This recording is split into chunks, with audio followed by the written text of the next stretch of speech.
Right, morning. Welcome, everybody.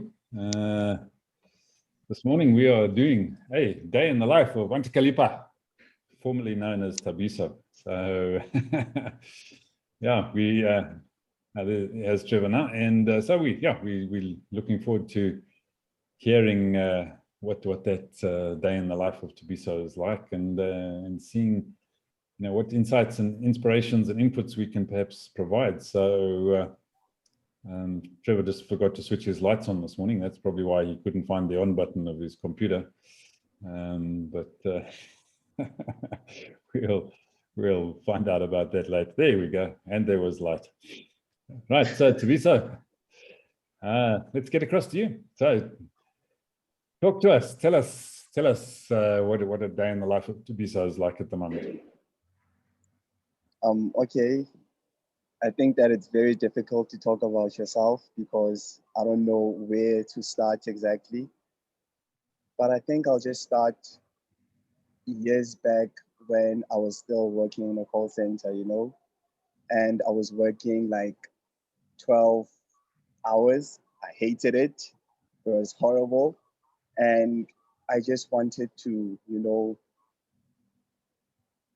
I just wanted to like quit, But I had a dream, I had a plan rather, and it was to get myself to school, and like live alone, try to do something. But I felt suffocated, and it was, the call center that I was working at. We used to deal with accidents and breakdowns and all that. So you'd get like 100 calls of like bad news every day. So mentally, it got to me.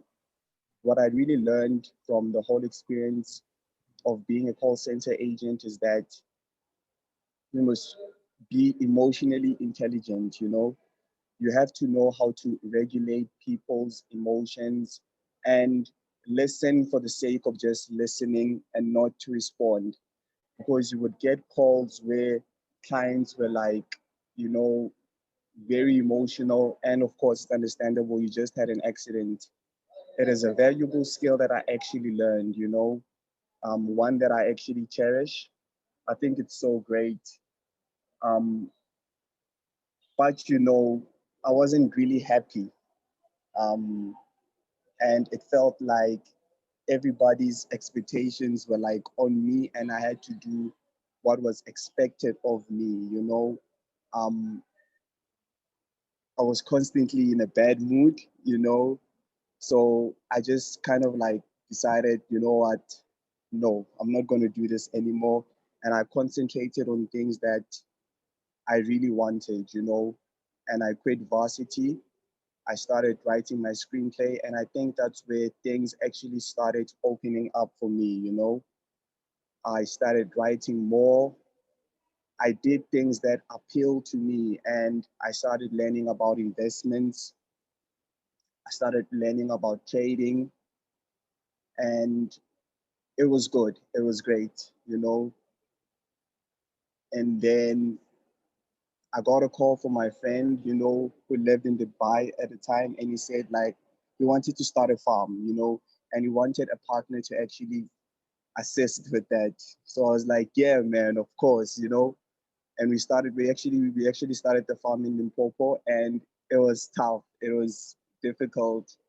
I remember one time we wanted to instill, a borehole. And with a borehole, you normally get water like 30 meters down. But we actually called the guys and we drilled her up until, 75 meters, and we still couldn't find water. And it was like only us. The water we could only get at 105, but we didn't have enough capital to actually do that. So it was hard. It was hard. And at that moment, things actually stopped for a while, but we figured, you know what, it's a small thing. Let's just move on. Of course, we don't have water to actually, plant and do that, but we can do something else. So what we did is that we actually started poultry houses, and for chickens, we were planning to sell chickens. Um, we we did everything. We built the houses and we started selling chickens. I think for like 4 months, everything was good and the profit was good.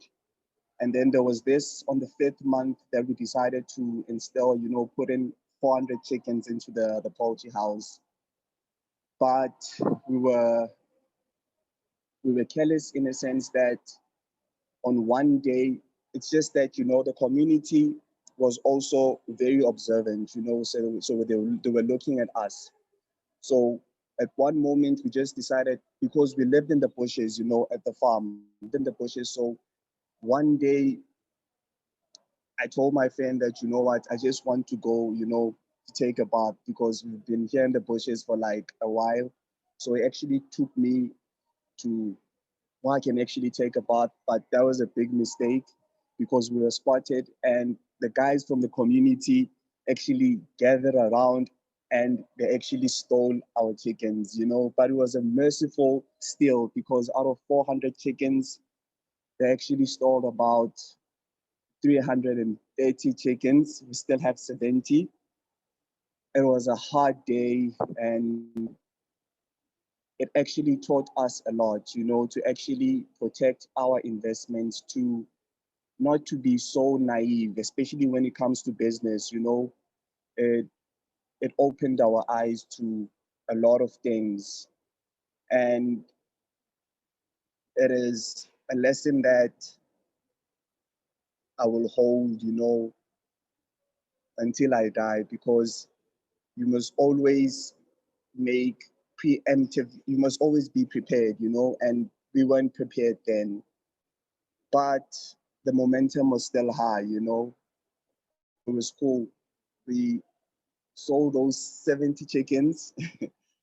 We didn't get much profit, but we kept at it, we kept at it. And because the influence in the community and everyone around us was like, they were starting to get to know us, and there was that special thing in the community. We actually started a soccer team, because, in high school, I was actually uh, a soccer coach for one of the teams that went on to dominate the district for like 2 years, So I started a team there in Limpopo, a soccer team, and we just combined all the boys together to create this great thing. It was a lot of fun, and the soccer team is still running to this day. So I'm really proud of that. Um, we did everything in terms of getting the farm, to actually push. We even seeked out funding from the government, but it's low.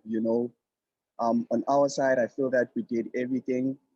So I just told my friend, you know what, there's technology, and I'm pretty sure that you can handle the day-to-day aspects of the business. So I'm just gonna go back home, in Johannesburg for a while. I'm sure you can handle everything. And when it comes to the whole farm thing, things have been a bit slow, because his parents actually came back from Dubai now, and they're just settling back into the country. So the business is a bit slow, but I think that the whole pressures and stresses of the business side, starting the business might have, you know, killed his spirit. But it's still okay. I came back here and I learned more about investments and I learned more about trading, and I kept on working on my content. I wrote more books, and I finished my screenplay. And I just decided that, you know what, I think that I'm just going to sell myself as Antakalipa, as opposed to, you know, trying to get out of myself, just do, sell you, be, produce something that another person might like, and that's when I came across Lee. And Lee was the head of the whole Masutani thing, post project, and I just liked Lee from the get go. Lee was incredible. because I remember for the first time, the meeting was like for 15 minutes, but we talked for like 45 minutes. I love Lee, man. She's, yo, okay, that's when that's when I met Lee, and things just, the confidence started getting up, and of course my essays in terms of my social media feeds started getting a lot of traction, people started taking notice, and that's how the whole Antakalipa band actually came about. Right now, I'm actually trying to get my content out across in the best way that I can, in any format.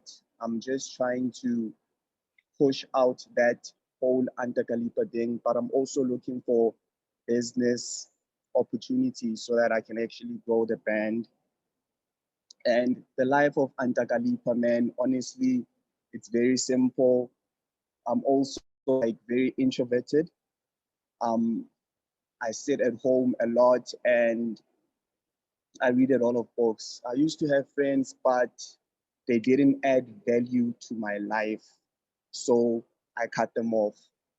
I'd rather push what's in my mind and try to do what I was destined for, and that is greatness. I believe in my heart that I'm a great man, and I just have to push and believe in that to the maximum, Anybody who doesn't serve to fuel that thing, I don't put in my life. I'm very selective, and like I said, I've learned to actually say no to anything that isn't making me grow. And it was because of the experiences that I've actually came around, yeah, Um, as a person, I'm very entrepreneurial, and business and starting things from the ground has always been a passion for me. So I think I'll just leave it there. I don't know what more to say. Maybe if there's questions, I don't know, I'll try to answer them. So thank you, Ivan. Thanks, Thabiso. Yeah, so I'm actually wondering. I don't think you're 26. I think you must be 62 with all these things that you've done. So, it's amazing. It's amazing the all the things you've done and been involved in a relatively short period of time. So definitely think you have obviously got some clarity and maybe just need a little bit of impetus coming from somewhere. So Ed, let's get across to you first. Yeah, that was really great. Except for the chickens, because I'm a vegan, so I don't eat chickens. What happened? I'm interested in the writing side because I write as well. So I'm really interested to know what happened with the screenplay, and also what happened with the sort of books you wrote, and where can we sort of follow you more on social media?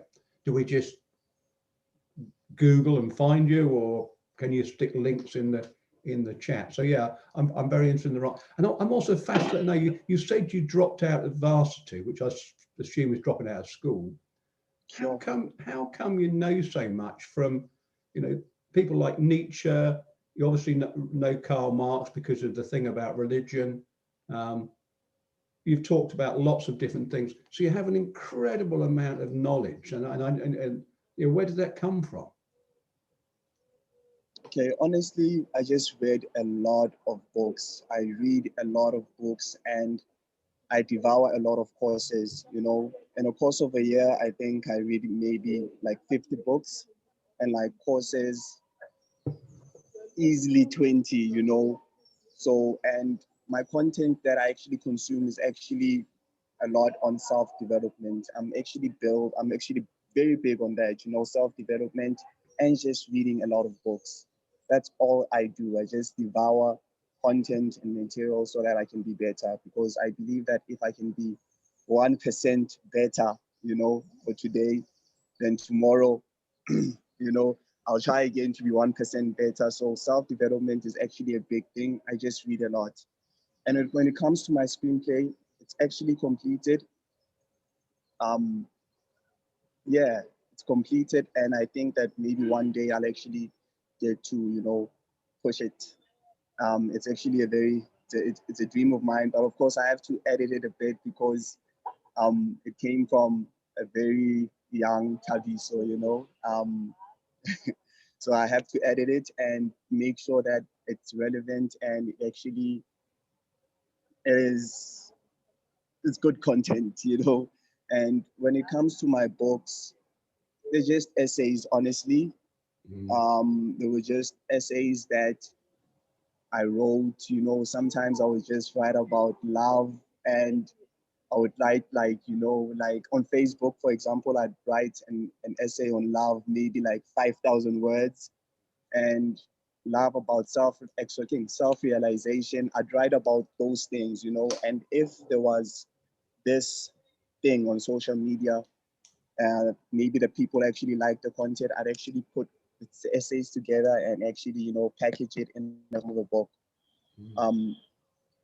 My content is available. I have on a website, and I actually put all my books and my screenplay on that website, you know, so that people can actually download. So how do you monetize it? How do you make money out of it? It's a bit tricky. I haven't monetized the brand yet, but that's something that I'm actually hoping to do, you know. I'm just trying to generate a community, you know, build a fan base so that I may be able to actually monetize the brand, you know. That's what I'm trying to do right now, to actually put my brand out into the world so that I can gain traction, you know. Well, there's two things that strikes me. You can publish books on Amazon for nothing.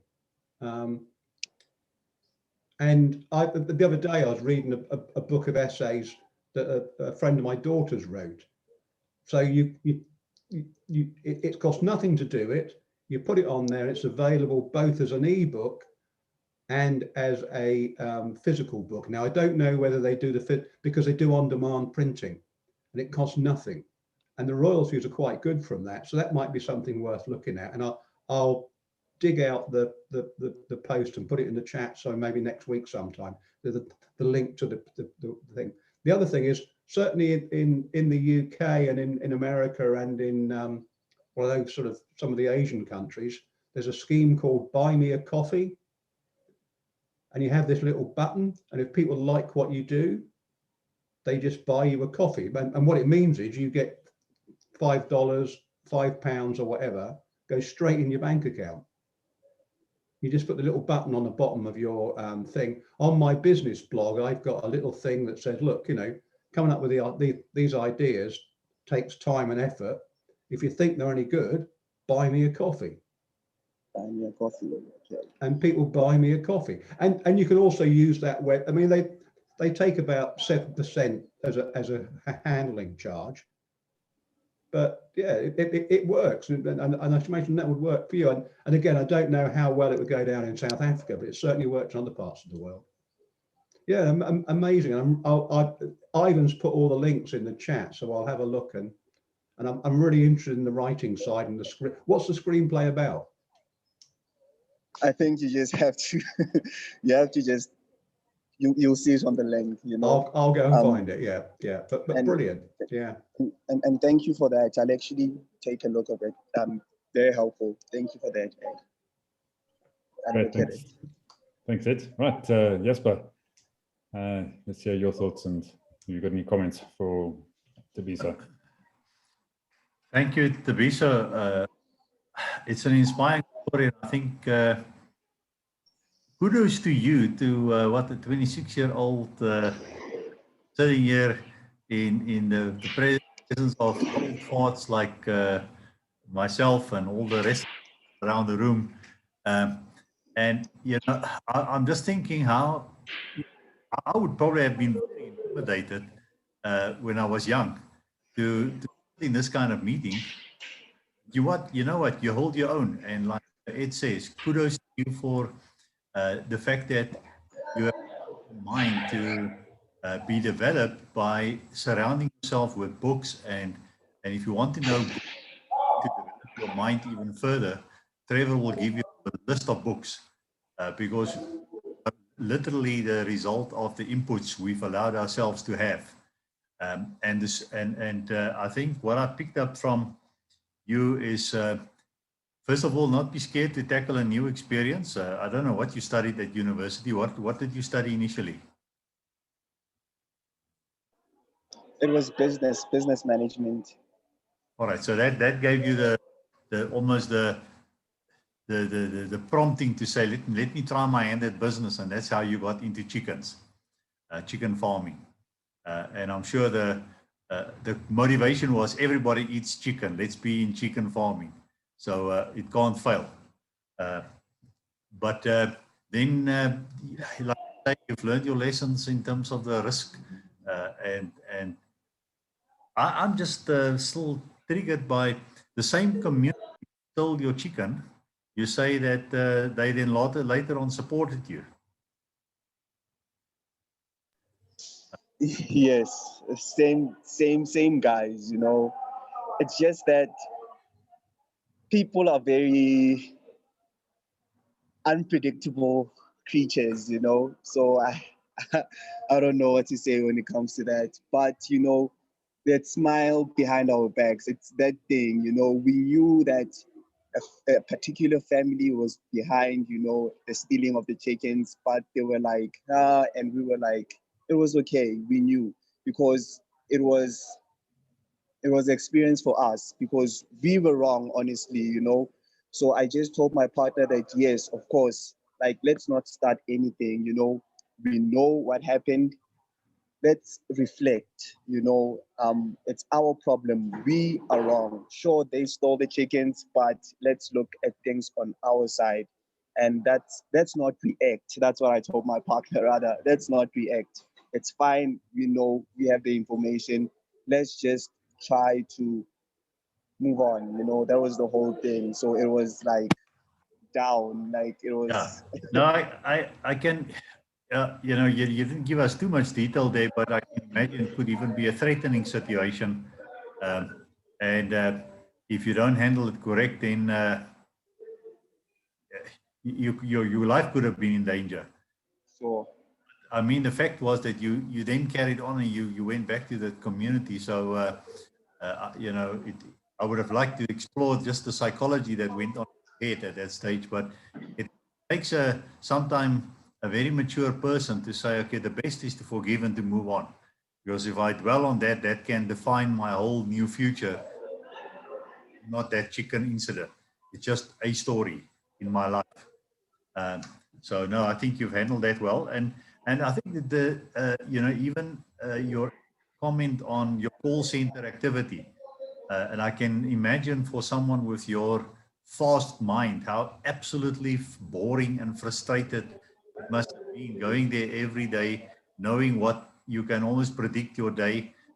And the same, it's different customers and different voices, but it's the same incidents happening all over. So, you know, I can relate to that because I also had my corporate experiences where I was just bored. And I kept saying to myself, this can't be more.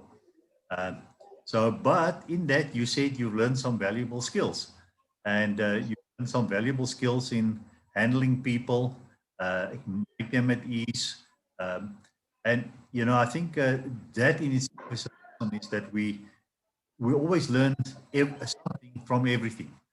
So whether it's the chicken experience or my boring job or whatever, and you still use it today, I'm sure in your dealing with people. You describe yourself as an introvert, and I think probably all of us on this platform will describe ourselves as introverts, but we have learned how to also relate to people so we can be put into any social situation and we can stand our own. But our preference is to just be alone with our books, with our thoughts, with our whatever we are. So I picked that up in you. And then you know, I really like it's almost your decision to say, you know what, I'm not learning anything at university, and you know, I'm not learning anything from this experience, and then that you put yourself on a growth journey. And I don't know how you got on this platform, but I picked up you were introduced through Lee, So kudos to Lee to see the potential in you, and for you to sit on this platform, because this platform is open to many people, but they don't sit here. And you don't know on what day do you pick up that one pearl of wisdom that starts embarking you on a whole new journey. So yeah, so that's what I got out of your thing. And like Ivan said, you're much older than your 26 years, and success on your blogs, and keep getting your word out there, and keep saying your honest, true feelings and thoughts. Yeah, I appreciate you. Right, thanks, Jasper. Right, Trevor, let's get across to you. So can I get personal, Thabiso? Sure, you can. You can. Yes, Okay. you can. You can. Look, there's a lot of commonality in your story with my story. So I just want to look through your eyes as a 12-year-old. As you woke up as a 12-year-old, where were you? Just describe for me what you see as a 12-year-old. If I had to wake up today as a 12-year-old. No. When you woke up as a 12-year-old, what did you see? Did you have parents around you? Yes, I did have parents around me. Were you living in a comfortable bed? Yes, I was living in a comfortable bed. And what were your parents doing? My parents were like ordinary workers. What's an ordinary worker? An airline pilot and an attorney, or someone behind the burger bar? What? In the insurance business. So yeah, that's what I know, in the insurance business. Right. And you were somewhere in the Limpopo region, right? No, if I was 12, then I'd have to be in Kempton Park, because I once lived in Kempton Park. Yeah. Kempton Park. Yeah. Okay, because what intrigued me to ask about looking through your eyes and your story was the snippet that you gave us of walking from Alex into a Santon Park, into a mobile toilet, because for me, that talked of limits and what we generally view as hardship in an Alex township that people go through. And I'm trying to evaluate whether you come from, whether you see yourself as having come from a foundation of relative to others. I hope you caught that. Do you see yourself as having come from a position of privilege relative to others that you know that come out of Alex, or not? Do you see yourself as being extremely limited by being in Alex? So I want to move from the 12-year-old to the 26-year-old that wakes up in Alex and what he now sees. So can you answer that question of, did you have privilege as an upbringing? To be honest, I love Alex, because I see myself as lucky, because, when I'm in Alex, I can interact with people, and I see different personalities, and throughout the years, I actually learned how to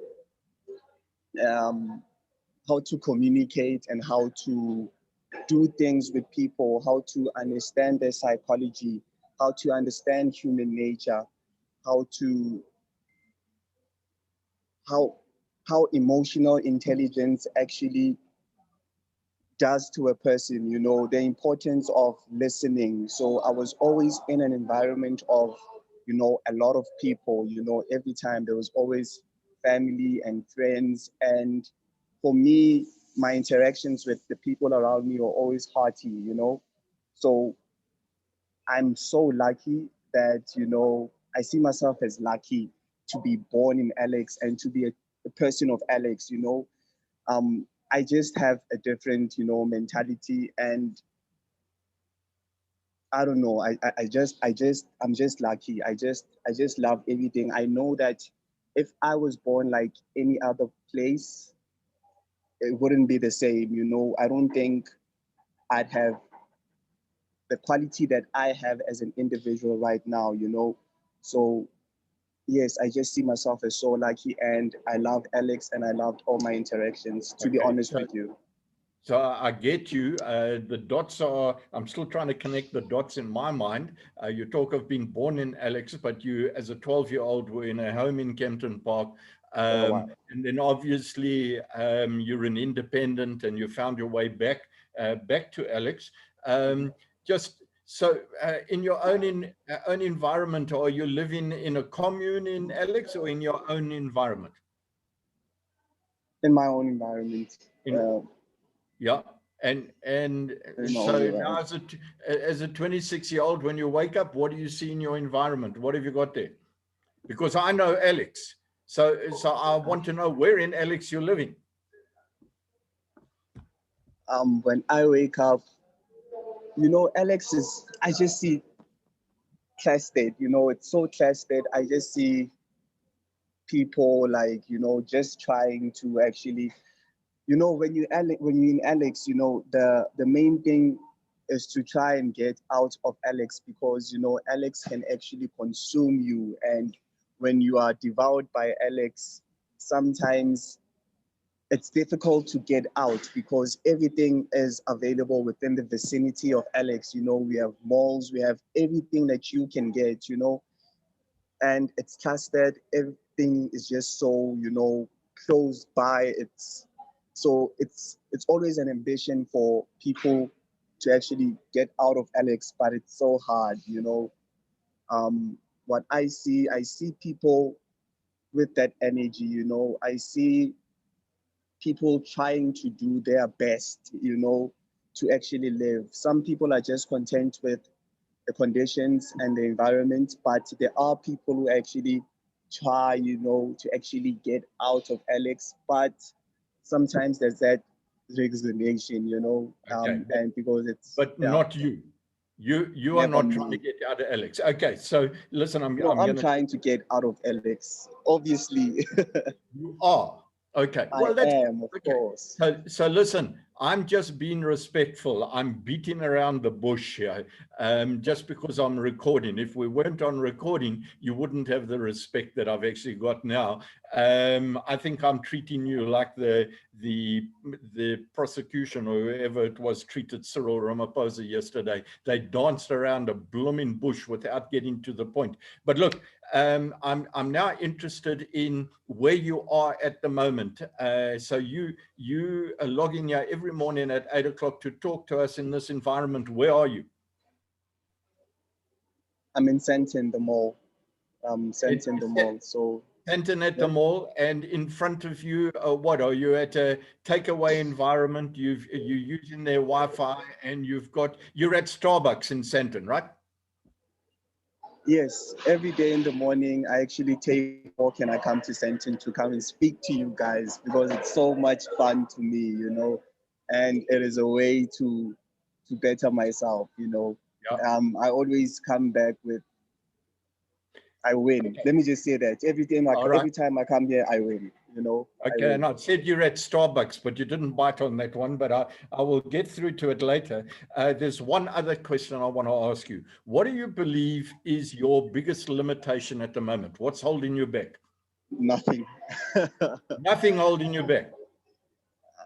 The way I see things is that, things in my life are going to crystallize the way I want it to. I just need time. Time is just my time, and things will crystallize. I know, because it's all in the mind. Nothing is really a limitation, and with time, things will crystallize. I am certain of that. Okay, now listen, you better get a few more visits to Starbucks, because I'm going to push you now even further than you thought you were being pushed. Ivan, sorry, you want to come in? Otherwise, we'd be on here for an hour. Yeah, it sounds like we're interviewing the guy. Yeah, exactly. So yeah, time is an issue for all of us.